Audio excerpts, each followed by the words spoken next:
My dear brothers and sisters in Christ Jesus, today we will talk about the two pillars which Solomon erected in the temple which he built. Normally when we read about the temple and all the various details and all the names given there and the measurements, we feel that it is totally useless for us because it was constructed and later on it was destroyed, and so many years after that it is of no significance. And so also with the various names of people and what their fathers' names were, what their sons' names were, and all these genealogies and all, it is kind of boring for us, and we skip through all those passages. But today we will see how each and everything that is written for our admonition and how profitable it is for us. So today especially we are going to study about the two pillars which we find in the first book of Kings, chapter 7, verses 13 onwards.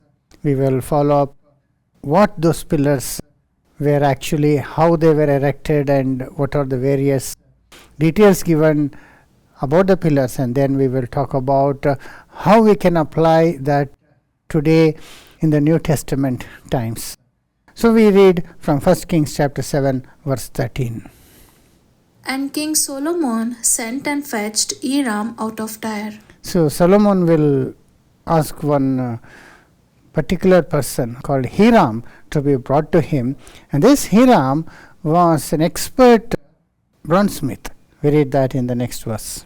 He was a widow's son of the tribe of Naphtali, and his father was a man of Tyre, a worker in brass. See. And he was filled with wisdom and understanding, and cunning to work all works in brass. And he came to King Solomon and wrought all his work. So here Hiram was an expert craftsman. He was cunning and he was experienced. He knew how to work with brass. So he was assigned to make two pillars which were placed right outside the holy place, which was within the courtyard. So we all know that the temple which Solomon built was exactly in the same manner in which the tabernacle was designed. Every detail was exactly the same. Only thing was this was a permanent structure. So in that we see there was this entrance, and then there was this courtyard in which was this laver for the priests to wash themselves, and then they had this altar upon which they used to give the sacrifice, and then you had the holy and the most holy. So right outside the holy place was these two pillars erected. So that we see in the next verse. For he cast 2 pillars of brass of 18 cubits high apiece, and a line of 12 cubits did compass either of them about. So he built up 2 pillars of brass, and all the measurement is given to us in cubits. So cubits is this distance. If we convert that into feet, the pillars were each of 27 feet height. So it was almost like reaching up to the 3rd-storied building. And on top of those pillars were kept 2 chapiters, which was again 8 feet in height. So altogether it became 35 feet tall. That we read in the next verse. And he made 2 chapiters of molten brass to set upon the tops of the pillars. The height of the one chapiter was 5 cubits, and the height of the other chapiter was 5 cubits. So 5 cubits is equal to 8 feet. So it was a very magnificent and very tall pillar. 2 pillars just outside and made of brass. So you know how brass, when it shines, it looks like in the sunshine. So it was like bright pillars outside at the entrance of the holy place. So this used to be so tall actually that people even from outside the court could see that from a distance, and it gave a beautiful look for the entire temple. And we know that this was not actual load bearing pillars, because there were so many pillars that would support the temple. But this was just like ornamental and kept outside because of the chapiters also. So when we look at this further, we find that that was highly decorated with brass and copper, pomegranates and flowers that was made, and it was kept amidst the various chains all around this chapiter. So it gave a very beautiful appearance to the temple that we read in the next verse. And nets of checker work and reeds of chain work for the chapiters which were upon the top of the pillars, 7 for the one chapiter and 7 for the other chapiter. See. And he made the pillars and 2 rows round about upon the one network to cover the chapiters that were upon the top with pomegranates. See. And so did he for the other chapiter. And there were so many pomegranates there, altogether about 200 it seems, we read in the next verse. And the chapiters upon the 2 pillars had pomegranates also above, over against the belly which was by the network. And the pomegranates were 200 in rows round about upon the other chapiter. So why pomegranates were used, that's another topic altogether. But anyway, pomegranates and lilies and all this gave a beautiful look to these pillars and the 2 chapiters. And then? And he set up the pillars in the porch of the temple. And he set up the right pillar and called the name thereof Jachin. And he set up the left pillar and called the name thereof Boaz. There you see. So the pillars were set up, and Solomon gave names to these pillars also. Normally, who will give names to the pillars, isn't it? Today, pillars are built over various flyovers and bridges. There, the numbers are given usually. Pillar number 1, pillar 2, and so on. But here, these pillars were given actual names. One was called Jachin, another was called Boaz. Now, where this was, to which direction it was put up, many people usually get confused because it says that the pillar on the right was called Jachin and pillar on the left was called Boaz.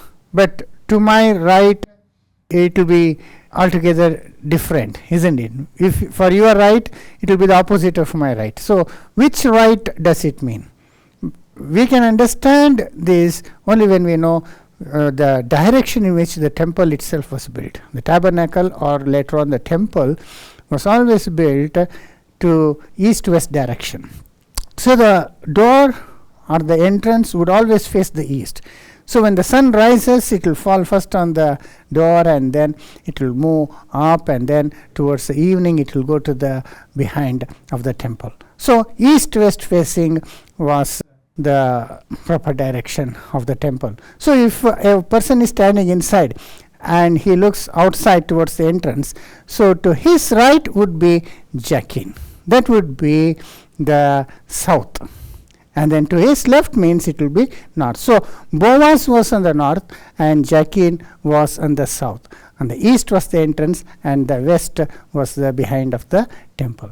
Now we can understand very clearly from this that God had particular intentions when he gave his spirit to Solomon to build all these things. Because Solomon was a very wise person. He did not just randomly choose some names and give the names to these pillars. If he named them Jachin and Boaz, there must be very good reason for that.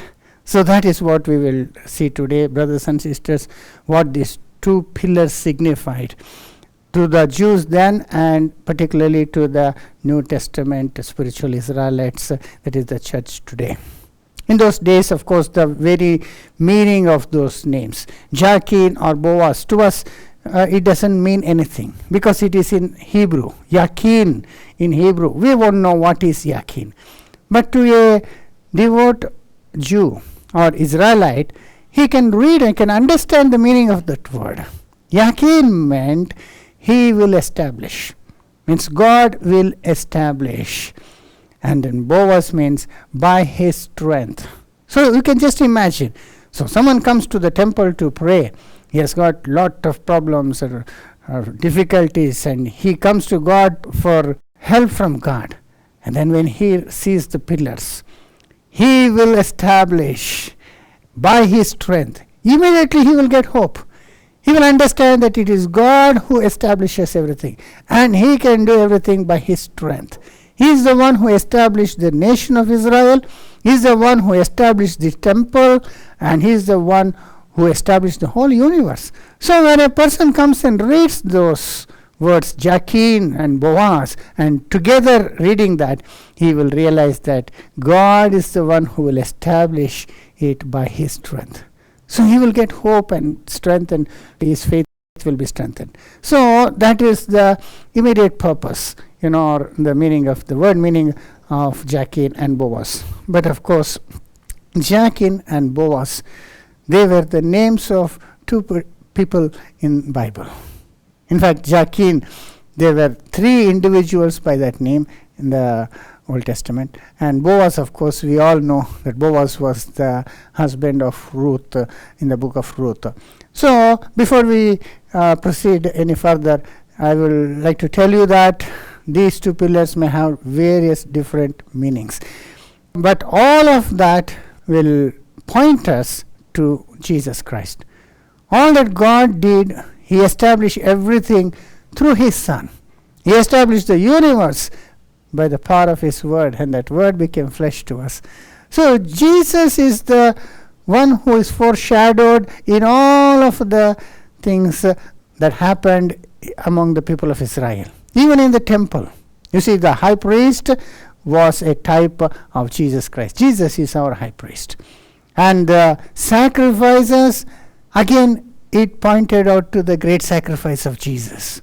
The altar upon which the sacrifice was given, and the entrance, the only entrance into the temple, which again shows us that Jesus is the only way.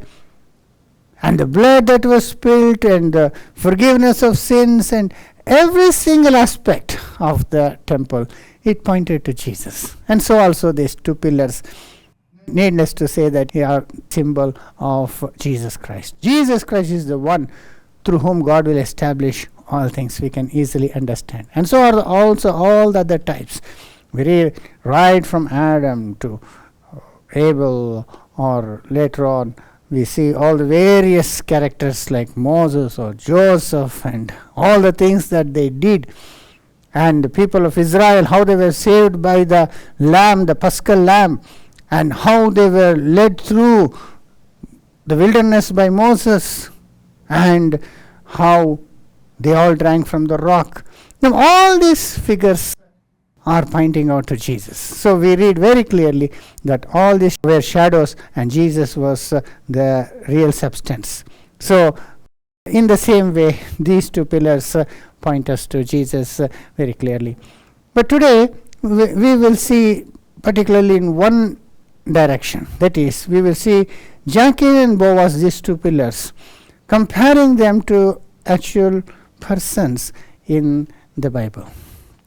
And then we will see how they are related to Christ, and how we can see all this fulfilled in our Lord Jesus Christ. About Boaz, we know quite enough. So we will start with Jachin.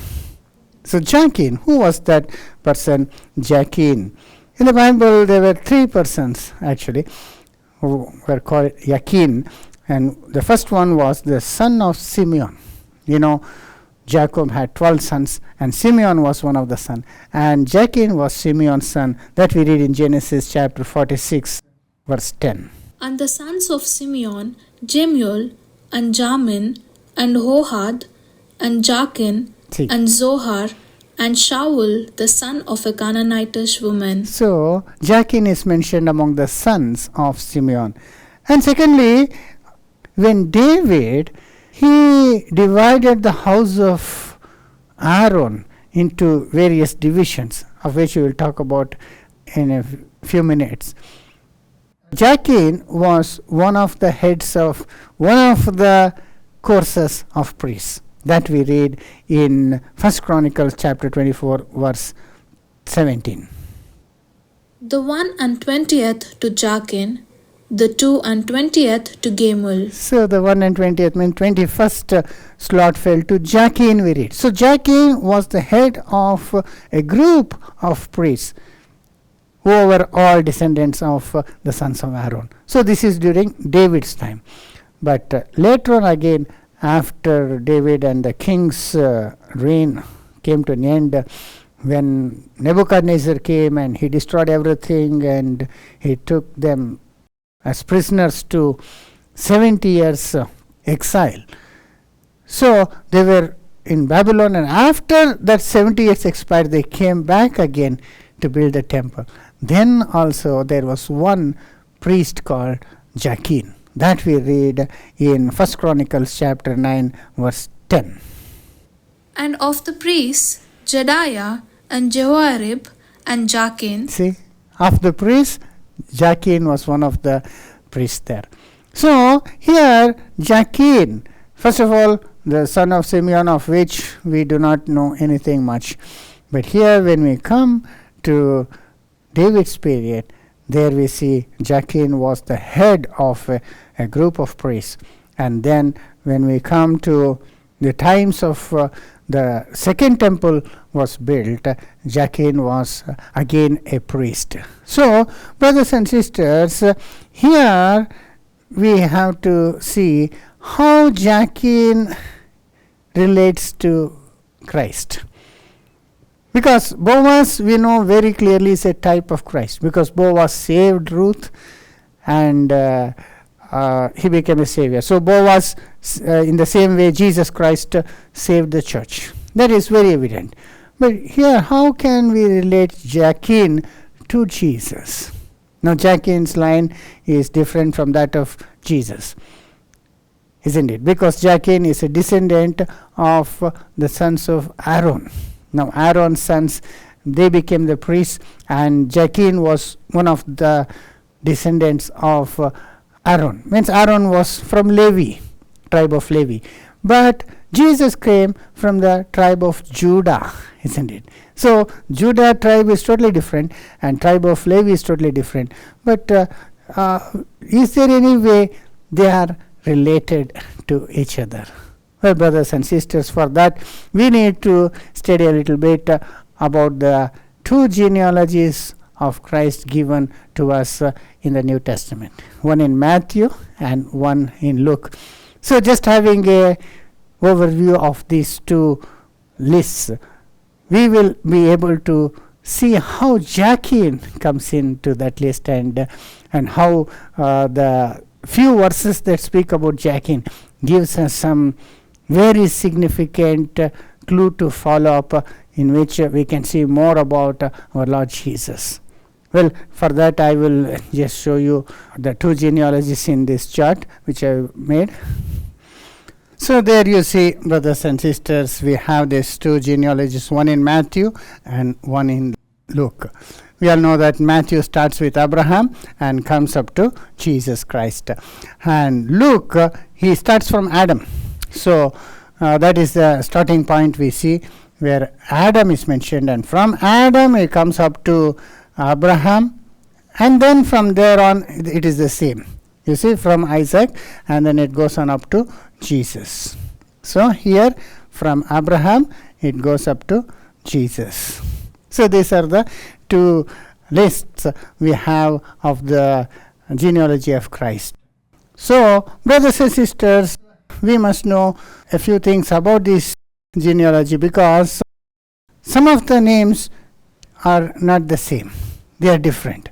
So many skeptics and people who do not fully understand the Bible have problem with this, because the names are different.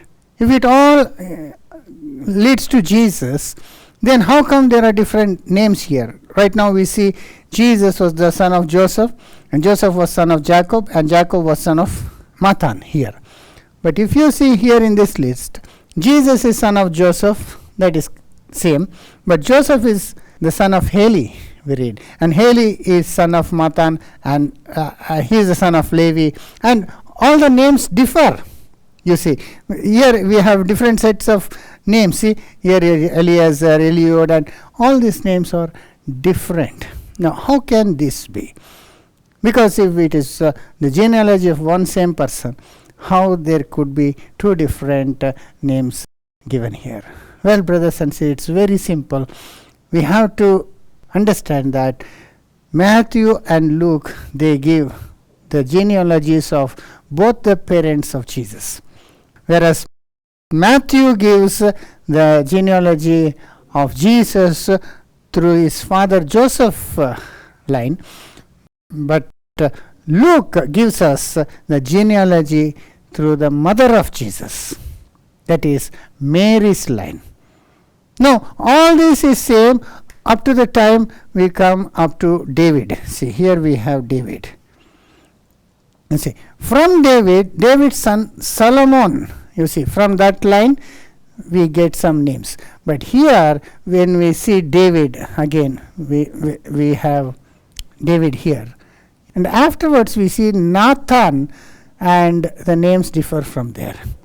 Whereas here, David's son is Solomon. Solomon and Rehoboam and so on, their names differ from David. Here, it differs from Nathan. So, David had Solomon as one of his sons, and Nathan was another son. So, that's where the names differ. So, here, through Solomon, the generations which lead up to Joseph is given. Joseph was the formal father, though he was not the biological father, yet for all reckoning he was the father of Jesus. So then that line we have these names. But here Nathan, through Nathan we have Mary's line given. But when we read here, instead of writing Mary, it is written as Joseph. Joseph and then Jesus, you see. Right? Jesus, son of Joseph. Joseph, son of Heli. That's what we have. But looking closely, we see that what is written is, we see in Luke chapter 3, 23. And what do we read here? And Jesus himself began to be about 30 years of age, being as was supposed the son of Joseph, who was the son of Heli. So Jesus, as was supposed, it says. That means he was not the actual son of Joseph, but as was supposed. Means Joseph was only the supposed father. He was the husband of Mary. But Mary was the one who was referred to here. Why? Because usually in the list, women's name are not given.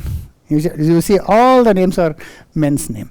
You see, except in Matthew, 3 women are mentioned as the wives through whom they had their son. But the genealogy usually mentions only the fathers. And Joseph, father, that's why here it is given as Heli.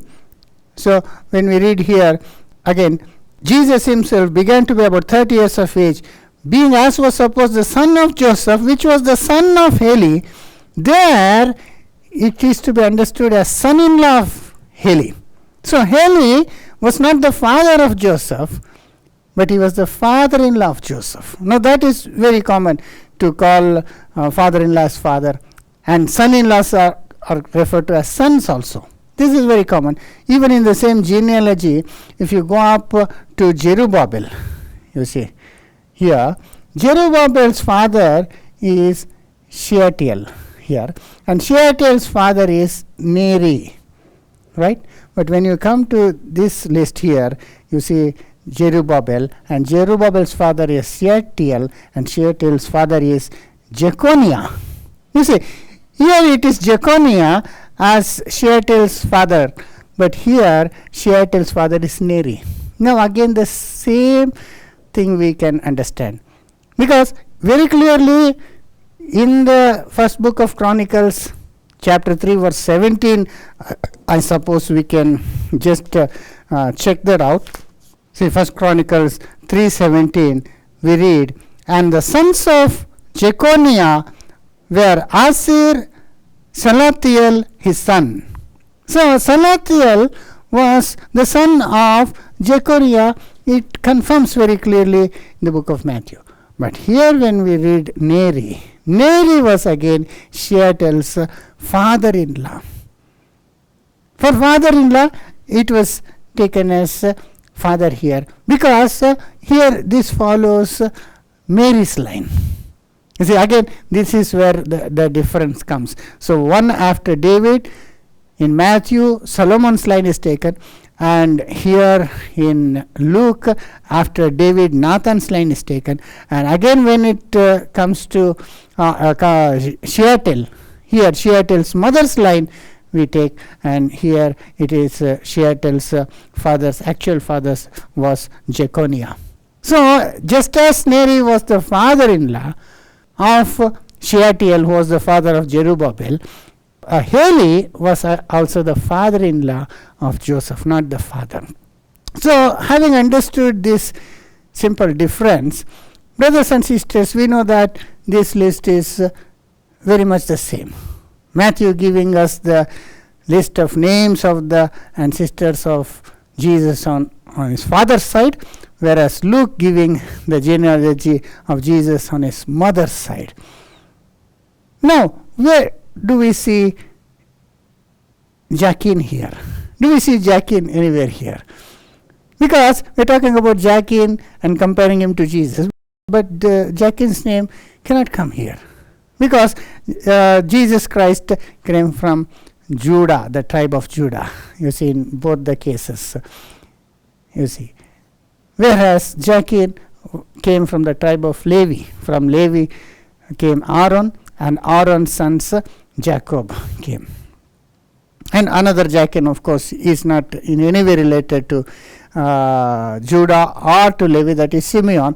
And we do not know much about that Jachin. So if you leave that out, now we don't see the name of Jachin here.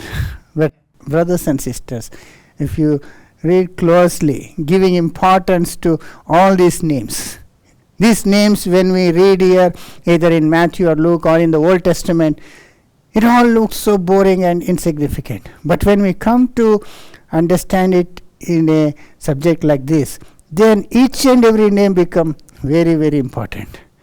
Because here Jachin's mother comes in the picture actually. She gets into this genealogy, Jachin's mother. How that is possible? Because the person whom Aaron married, the woman whom Aaron married, was the daughter of one Aminadab. And Aminadab's daughter only Aaron marries. And who is that woman? We read that here in Exodus chapter 6, verse 23. Aaron took him Elisheba, daughter of Aminadab, sister of Nashon, to wife. See. And she bare him Nadab and Abihu, Eleazar and Ithamar. So Aaron took a wife of a man called Aminadab. And that Aminadab's son's name also is written, because that daughter was called the sister of Nashon also. We read that again. And Aaron took him Elisheba, daughter of Aminadab. So Elisheba is the woman he married, and she was the daughter of Aminadab, sister of Nashon. So she was the daughter of Aminadab, and she was also the sister of Nashon. Now Aminadab is in this list. We can find Aminadab here. You see, Aminadab is mentioned. So Aminadab and Nashon also is mentioned. So Aaron married a woman called Elisheba. Now Elisheba is Aaron's wife now. Now through Elisheba only, Aaron had 4 children, Nadab, Abihu, Eleazar, Ithamar, and Nadab, Abihu were killed without having children, but other 2 had children, and their children, and so on and so forth. After many years, during the time of David, Jachin was born to this Elisheba. So Elishaba's father now is in the genealogy. You see, they are related through mother Elishaba. That's where we see the beautiful connection. So, brothers and sisters, same there. Aminadab is mentioned here. Nahshon also is mentioned again here. So, when we read this, we understand that Jachin's line through his mother also is mentioned in this list of genealogy. Now, talking about Jachin, there's one more thing we can notice here. One very significant matter, that is, as I said earlier, David, he wanted to build the temple, but God said, your son will build it. But rather, David prepared so many things before the temple was built by his son. Not only did he collect the materials necessary, but he also appointed the priests in a particular order so that they can serve in the tabernacle during his time and later on also in the temple. Now that became a standard division by which the priests could serve in the temple. Right up to the time of our Lord Jesus, up to the time of New Testament times, that same order was followed. Because Aaron had these two sons and they had so many sons and they multiplied and multiplied. And then we know that the time since Aaron and the times of Judges and then the times of David, Aaron's sons were quite a few number. Now, all of them cannot serve in the temple at a time. So, what David did was, he appointed a wise man to divide them into 24 different courses or batches, so that each course can serve for 15 days in the temple. So, on that particular time only, that particular group could go and serve in the temple. After 15 days, it will keep changing until all of them can get a chance to go and serve in the temple. So, brothers and sisters, for that, how they decided which group should come and serve in which time, that David left it to God's hands. For that, they decided to put lots. So, the group, all the sons of Aaron were divided into 24 different courses, and which course should serve when was decided by casting lots. Now, in those days, they used to do this, because they used to leave it to the hand of God.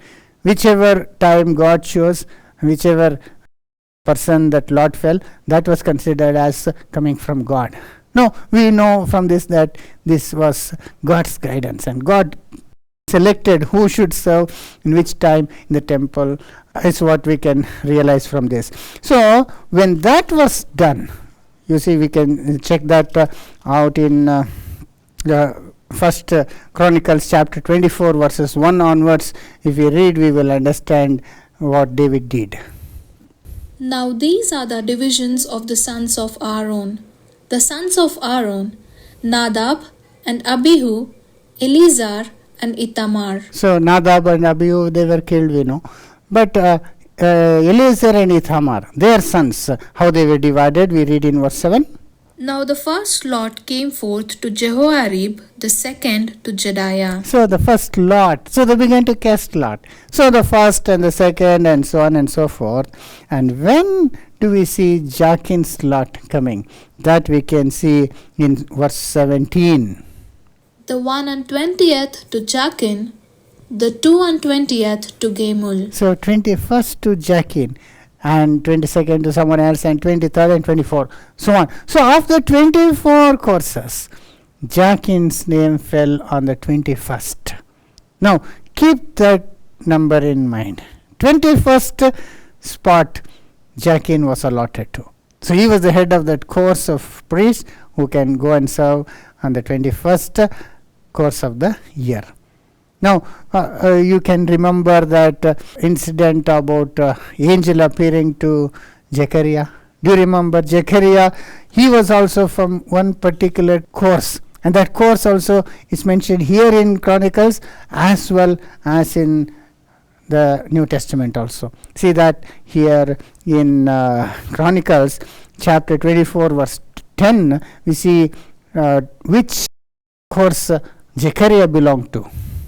The seventh to Akkoz, the eighth to Abijah. See, Abijah is mentioned. The eighth is one course called, name of that head called Abijah.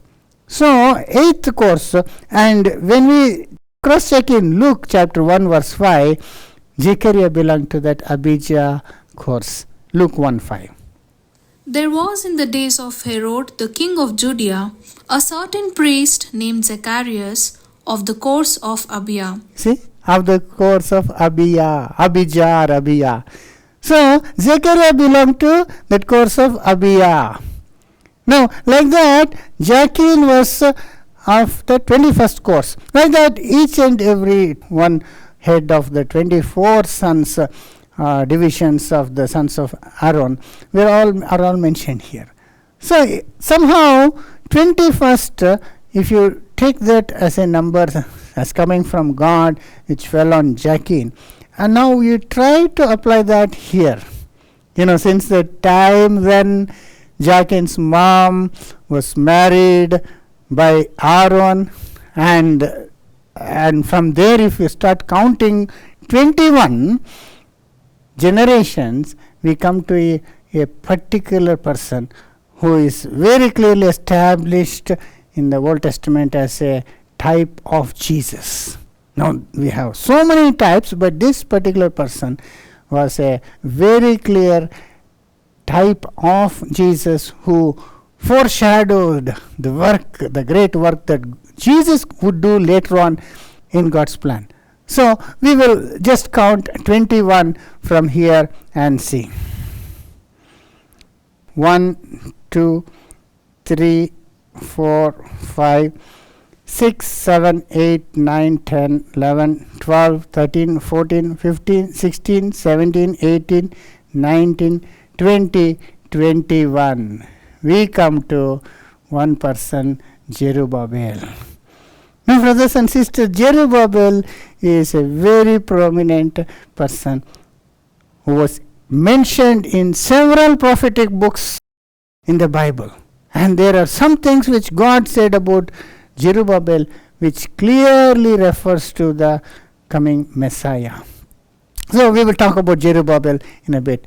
Now, the same thing you try to apply here, the 21 courses in which Jachin appeared, and the same thing 21 if you go back now, here in the Luke list it is in the reverse order. You start from Jesus, 1, 2, 3, 4, 5, 6, 7, 8, 9, 10, 11, 12, 13, 14, 15, 16, 17, 18, 19, 20 and 21. Again you come to Zerubbabel. So, this cannot be mere coincidence, because the names are all going to differ. But then, in both the cases, the number 21 comes and points to one person, that is Zerubbabel. So, is God pointing us something to us here? God is clearly giving us a hint. How Jachin, the pillar named Jachin, now here applied in this fashion, now leads to one person, Zerubbabel, who is a very clear sign of Jesus Christ himself. So the pillar which was called Jachin, it is speaking about Jesus himself. How? Through this person called Zerubbabel. That's how the Jachin and Zerubbabel come into the picture, and they are linked together.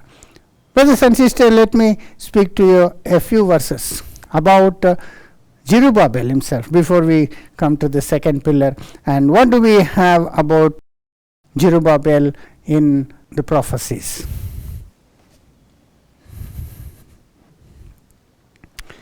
Zerubbabel was involved in building the second temple. We know that the temple which Solomon built was destroyed by Nebuchadnezzar, the Babylonian king who came there, and he destroyed the city and destroyed the temple. And that's when even these two pillars, since it was so heavy to carry, though it was not solid, it was like pipes to hollow inside, but it was 4 finger thickness was there. About 3 inches thick it was. It was very heavy. So they had to cut it into pieces and carry the brass to Babylon. So along with them, all the royal children and all the others were also carried into Babylon. So after 3 generations, 70 years spending in exile, that's when Jeconias and later on his son Shalatiel and later on Zerubbabel were born. So when they came back after that, Zerubbabel was one of the leaders or governors in Jerusalem, and he was the one instrumental in building the second temple. So that temple which was destroyed was built again by Zerubbabel. This we read in various references. First we see in Ezra chapter 2 verse 2, Zerubbabel is mentioned.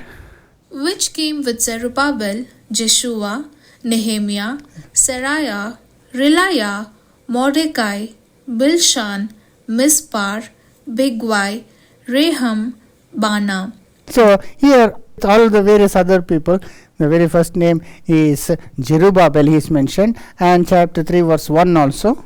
And when the 7th month was come, and the children of Israel were in the cities, the people gathered themselves together as one man to Jerusalem. So they all came together to decide about building the temple, and in verse 2 we read Zerubbabel is mentioned. Then stood up Jeshua the son of Jozadak, and his brethren the priests, and Zerubbabel the son of Shealtiel. See, they are also mentioned. Zerubbabel the son of Shealtiel. So he was involved in the process of building the second temple, and God had said some lofty words about Zerubbabel and how powerful his work would be and how he will succeed in this work which he was beginning to do, because there were so many oppositions. All the enemies of Israel, they didn't want Israel to be again set up in their own land. They didn't want Jerusalem to be again rebuilt, or the walls to be built, or the temple to be built.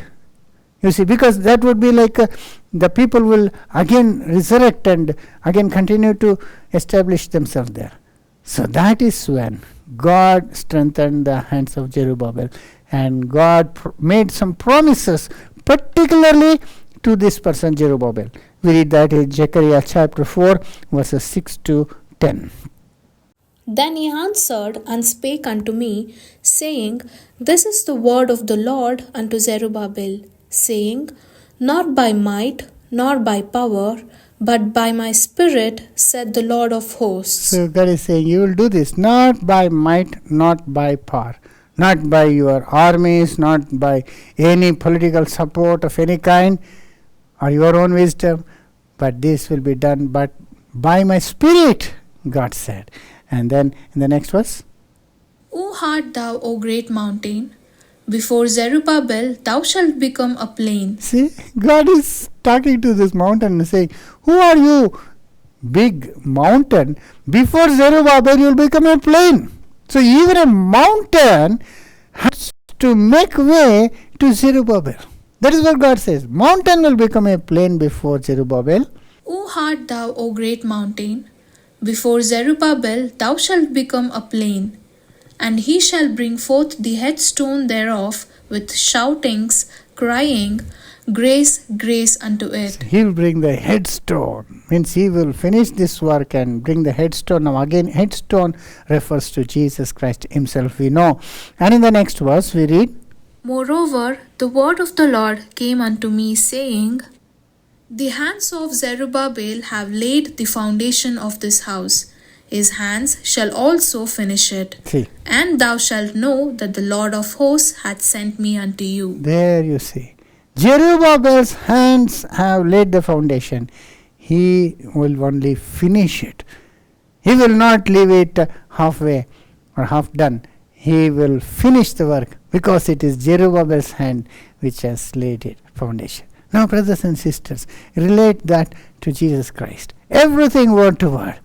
The temple was destroyed and it was rebuilt by Zerubbabel. Now, Jesus said the very same thing. He said, destroy this temple, I will build it again in 3 days, isn't it? And of course, he was referring to his body, which is not only his physical body, but his church that he would build. And that is what Jesus Christ has been doing, isn't it? Since his resurrection, he is building a temple. This is the temple of living stones in which God's presence will dwell eternally. The first temple which Solomon built was destroyed, and so was the second temple also. But the permanent temple Jesus is building is through the living stones, to which he himself is the chief cornerstone, or called the headstone in the previous verse. Now, he is doing the very same work.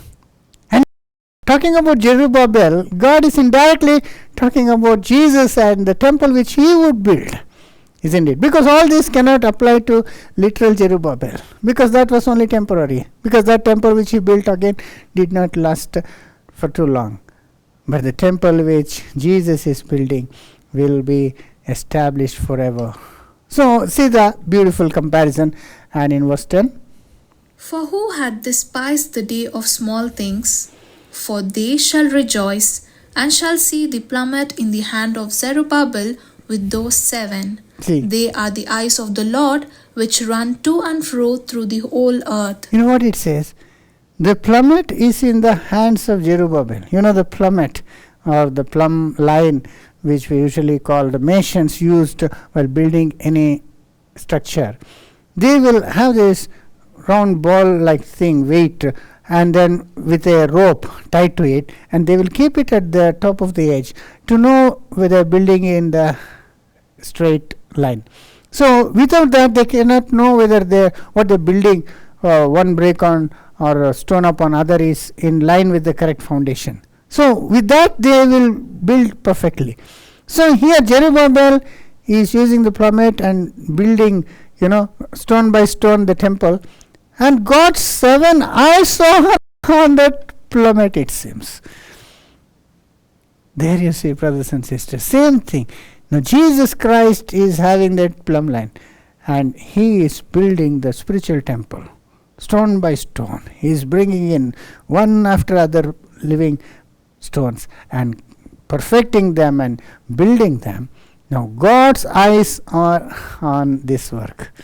7 eyes of God means complete focus of God is on this work which Jesus is doing for this past 2000 years. That is what we can understand here.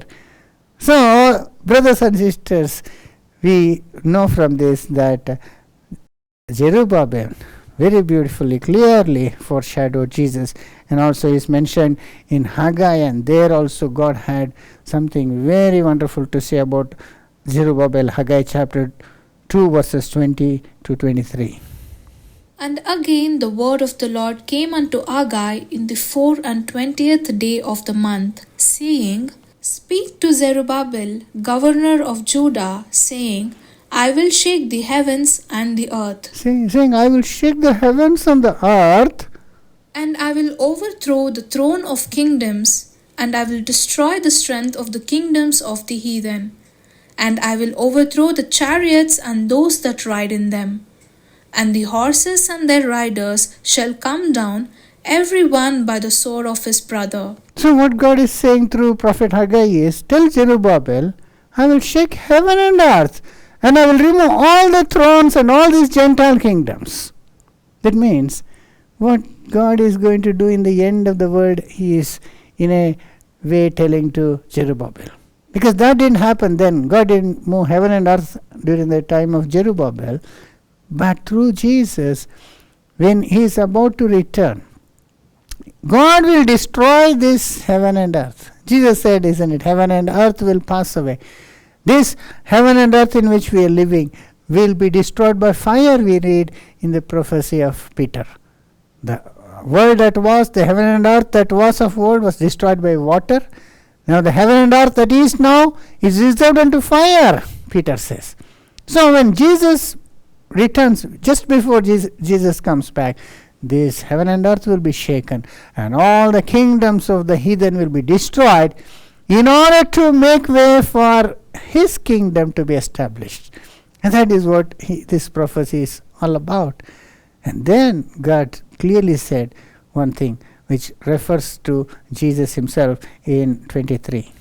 In that day, said the Lord of hosts, will I take thee, O Zerubbabel, my servant, the son of Shealtiel, said the Lord, and will make thee a signet. See? For I have chosen thee, said the Lord of hosts. I have chosen thee, I will make thee a signet ring, he says. Signet means the power, the authority.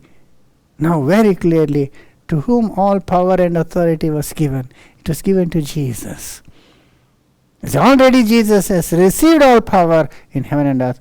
But then when he returns again, he will actually take that power and rule on earth. The signet ring will be given to Jesus, and he will establish his rule, which will last for 1,000 years. So brothers and sisters, all this work of Zerubbabel is being fulfilled by Jesus, and that is how we see we are pointed to this particular person, Zerubbabel, and his involvement in the building of the temple. Now, coming back to the temple and the two pillars, Jachin is the one through whom we come to Zerubbabel to know who Zerubbabel and what his work was. So Jachin, as a person, he actually points us to Jesus himself and his work that he is going to do in building the permanent temple of God. Now, after having said that, we will also look at the second pillar briefly, because we know about Boaz very well. Boaz was the good man, the righteous man who lived in Bethlehem. Now, he is a type of Jesus. First of all, he is from tribe of Judah, as Jesus was. He was in Bethlehem, and Jesus was born in Bethlehem. Now, he was a good man, a generous man, just as Jesus was a holy and harmless and altogether lovely person. Now, Boaz was there. But where do we find the story of Boaz? We find it in the book of Ruth. You see, in the book of Ruth, it is all about one family which left Bethlehem to go to Moab. That is the family of Naomi. Naomi and her husband and her two sons. So Naomi got two Moabite women as her daughter-in-law. So they were married and living. Then the husband first died, and then both her sons died. Mahlon and Chilion, they also died. And then she was left with these two daughter-in-laws. And Naomi says, now that my husband is dead, my two sons are dead, and I don't have any more sons to give them to you. Now you go back and get married among your people and get settled. That's when Orpah lives. But Ruth sticks on to Naomi. She says, I will not leave you and go. I will go where you go. Your people will be my people, and your God will be my God. So Ruth comes with Naomi back to Bethlehem. But now they are destitute. They don't have anything. So they are literally now destitute, and they have to go and beg for food. That's the situation. And that's what Naomi says. It was the time of harvest, and she will send Ruth to go and glean in the fields. Now, God had told the people of Israel that when you harvest, you must not go back to collect what is fallen down. So the grains which fall down, the barley or the wheat or whatever it is, you must not go back and collect it. You must leave that to the poor people, to the Gentiles and to the orphans and widows. You must leave it to them. See, such a wonderful provision God had made for the poor people. So it was a normal thing for those who are in the condition of Naomi and Ruth to go out there and to collect whatever is fallen and left behind. So as Ruth began to do that, she goes back home, and Naomi asks, where did you go? And I went to this rich man who was called Boaz. And Naomi immediately says, you go there only because he is a distant relative to us. He is related to us. So Ruth continues to go there, and we know the story. I need not have to go into the story. Boaz shows compassion to Ruth. He comes to know who that Ruth is, and he comes to know of their situation. And we read that he purposefully asked his servants to throw some grain there and leave some food, for her to gather. You see, he shows mercy on her and is generous towards Ruth. And then it so happens at the end of the harvest, all that is harvested is put in one heap, and that night Boaz would sleep there. That is a time of rejoicing. So he will give feast to all his servants who worked in the field, and then he would rest. And that's when Ruth will go and reveal herself to Boaz. And that's when Boaz makes a promise, and he says, I will do what I need to do for you. Now there were some formalities. If he had to save Ruth and to save her family, now that was the responsibility of the nearest kin first to do that. We know the Levirate law was that if a man dies without having a child, the brother of the dead man should marry the wife of the dead brother so as to give her a son, so that the brother's name, the dead brother's name, and his generation will not stop, but it should continue. And also that the woman who does not have children, now that she has lost her husband, if she does not have children in those days, she'll become destitute, because no one will be there for her, because her parents will die after some years, and there will be no one to take care of her in her old age. So God had made a law, Levirate law, that if a man dies without a child, the brother of the dead person should take his sister-in-law and give her a child, so that the line will continue and so that she will be established. So that work now another person had to do. Now Boaz goes to that person and he reminds him about his responsibilities, duty, and he says here, Naomi has lost her husband, or both the sons are dead. Now she is now here with her one of the daughter-in-laws. Now you have to redeem them. Now you have to do your duty. But that particular relative, he was not willing to take the risk. He was not willing to redeem the land of Naomi's husbands and sons, nor to purchase the rights of his wife, that is Ruth, so his sister-in-law. He was not willing to buy back all that, redeem them from the situation and establish them. So that was what happened, and that's when Boaz will take that responsibility and he will do that thing. We read that in Book of Ruth, of course, 4:6 we read. And the kinsman said, I cannot redeem it for myself, lest I mar mine own inheritance. See? Redeem thou my right to thyself, for I cannot redeem it. See, he says openly, I cannot redeem it. You redeem it yourself. See what kind of a coward he was. And during those times, if anybody fails to do his duty to his own brother's wife, God had asked him to take his slipper, sandals, and give it to that person, and that person will spit on his face and in a contempt. You are not even doing this to your own family. What type of a person you are? In that way, he will take out his sandal and give it to him. So he is willing to take in this shame rather than to take the responsibility. And that is what happens in the story we read here. Now this was the manner in former time in Israel concerning redeeming and concerning changing, for to confirm all things. A man plucked off his shoe and gave it to his neighbor. See. And this was a testimony in Israel. So that he does here in verse 8. Therefore the kinsman said unto Boaz, Buy it for thee. So he drew off his shoe. And Boaz said unto the elders and unto all the people, Ye are witnesses this day that I have bought all that was Elimelech's, and all that was Kilion's and Mahlon's, of the hand of Naomi. See there. Though it was not his primary responsibility, he could have said that nearest kin, he has to do that, it's not my job to do it. Yet he was willing to buy that for them. He bought it with his own money. You see. And in fact, he even brought Ruth with a price. We read that in the next verse. Moreover, Ruth the Moabitess, the wife of Mahlon, have I purchased to be my wife. See, he has purchased Ruth also to be his wife.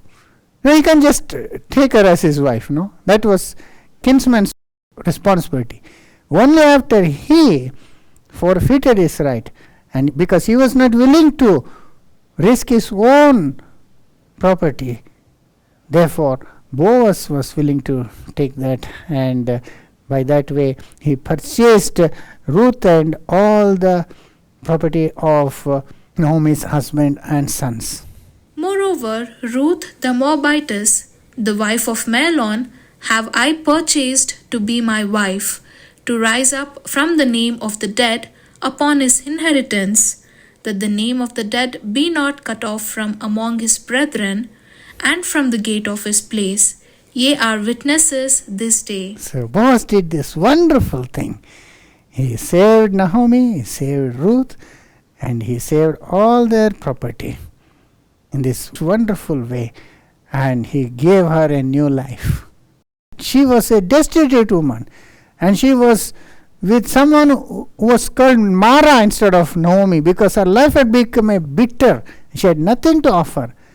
But because she believed in God, now God through Boaz saved her. And you know what? She became the wife of Boaz. Now Boaz was a wealthy man. Now she became super wealthy. And then they had a child who was called Obed.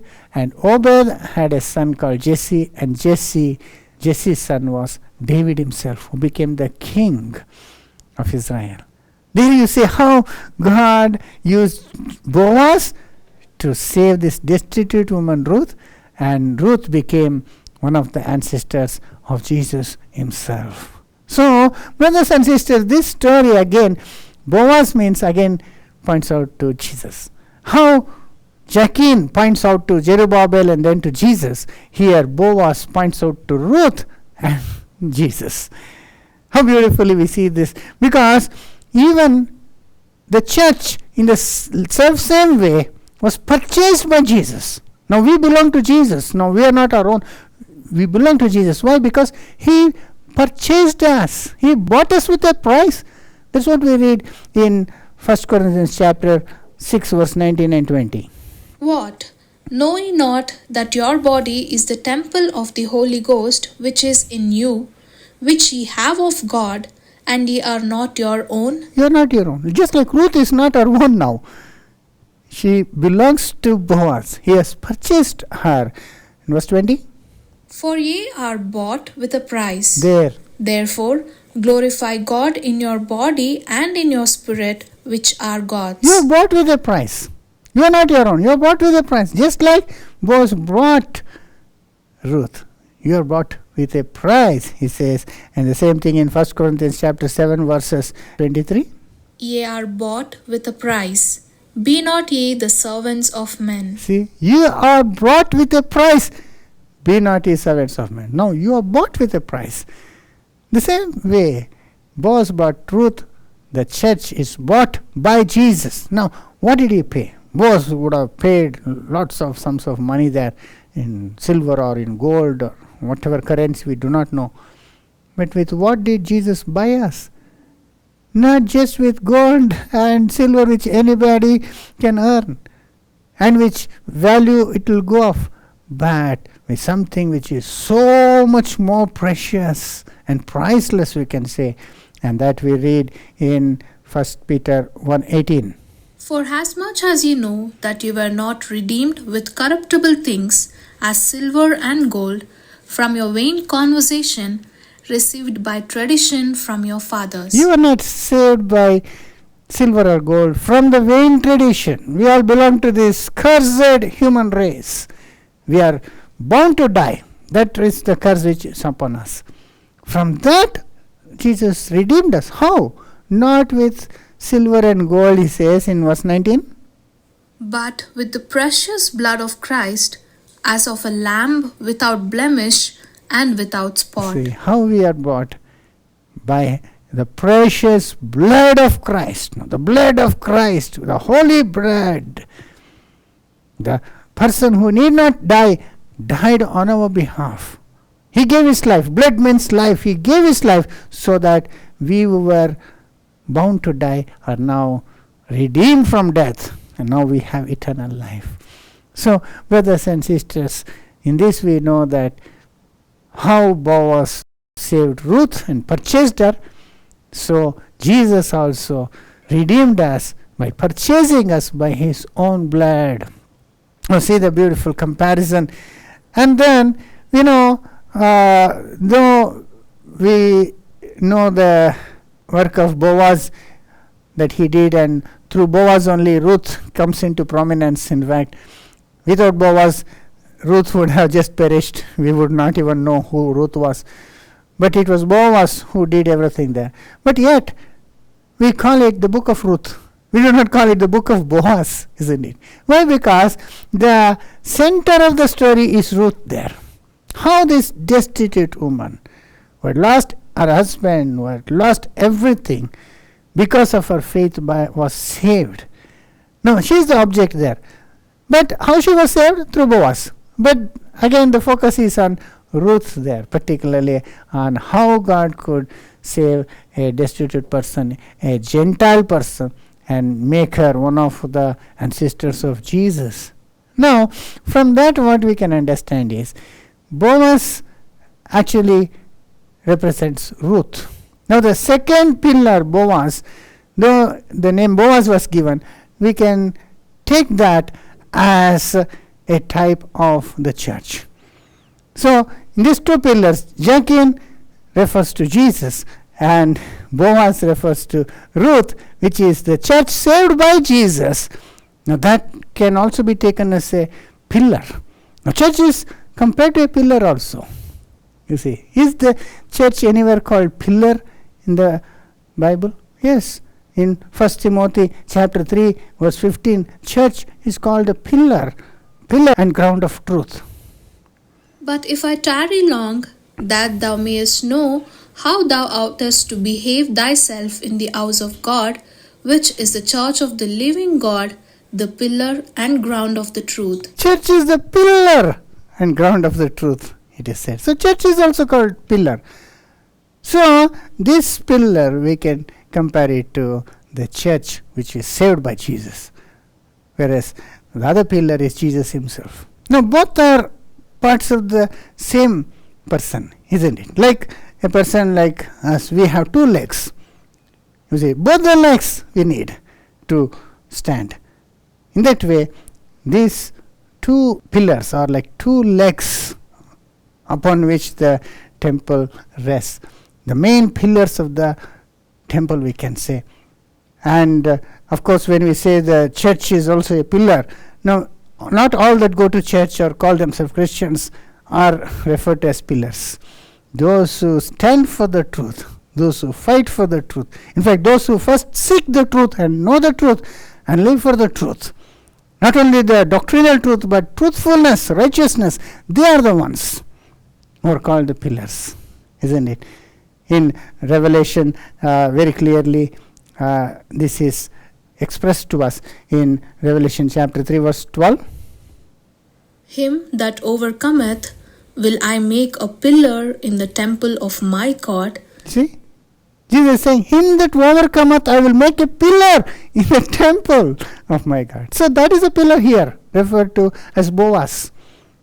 He that overcomes will become a pillar. The pillar means it is something which is permanent, which can never be removed. As long as the temple exists, the pillar should exist. The pillar can't go anywhere, right? In our church also in Bangalore, we have so many pillars in the building. Some 8 or 12 pillars, I think. Now, every pillar is so important. Now, the pillars will never be removed. We have made various alterations. We have removed portions of walls. We have broken down walls and built walls in other place. But whatever you do, pillars you cannot touch. It is to be there forever. And that's what God says here. To him that overcometh, that is not everybody, but we should be an overcomer. We should overcome our weaknesses through the strength of Christ. We should overcome our adversaries. We should overcome our passions. And finally, we should win the fight. If that is the case, then we will be the pillars in God's temple. Him that overcometh will I make a pillar in the temple of my God, and he shall go no more out. So, he will be permanent. So there you see, brothers and sisters, these two pillars, Jachin and Boaz, how that refers to Jesus Christ and the church which he has saved. Now, it was made of brass. Now, that final thing we will see here itself, how, as I said, like feet, we stand up on the feet. Our two legs are like pillars, right? Now, the pillars were made of brass. Now, when John sees Jesus Christ in that beautiful vision, he observes various things in Jesus, how his hair was, how his mouth was, how the sword came out of his mouth, and how his eyes were, and all that, how his breasts were, and all that. And finally, when he talks about the feet, he says it was made of bronze. Read that in Revelation chapter 1, verse 12 onwards we read. And I turned to see the voice that spake with me. And being turned, I saw 7 golden candlesticks. So he saw 7 golden candlesticks. Now 7 golden candlesticks refers to 7 churches we know. See, church was divided into 7 different periods then. And in the midst of the 7 candlesticks, one like unto the Son of Man, clothed with a garment down to the foot, and girt about the paps with a golden girdle. You see, he was the Son of Man. Means Jesus overseeing the affairs of the church during these 2000 years. That is what is picturized here. And then? His head and his hairs were white like wool, as white as snow, and his eyes were as a flame of fire. See, how his hair was and how his eyes was. And his feet like unto fine brass, as if they burned in a furnace. See, his feet was like fine brass as it was molten and purified in a furnace. So, brass is again mentioned here. So, brothers and sisters, these 2 brass pillars that Solomon erected outside the temple, in front of the temple, clearly and beautifully refers to Jesus Christ and the church. Now, why 2 pillars were there, we can understand in various ways. Now, we can compare them to Adam and Eve also, right? The whole humanity came through 2 people. First it was Adam, and afterwards Adam's side was pierced. From that, Eve came into existence. Like in the same way, first Adam prefigured Jesus Christ. Adam was the figure of one to come, that is Jesus. And when Jesus died on the cross, when his side was pierced, and because of his death, the church came into existence, that is Eve. And through them, the whole humanity will come back to God. When Jesus returns and he glorifies this overcoming church, they will be the pillars there. At the very entrance, through them only, the whole humanity should come to God. And how wonderful picture we see in these 2 pillars that Solomon put in the temple.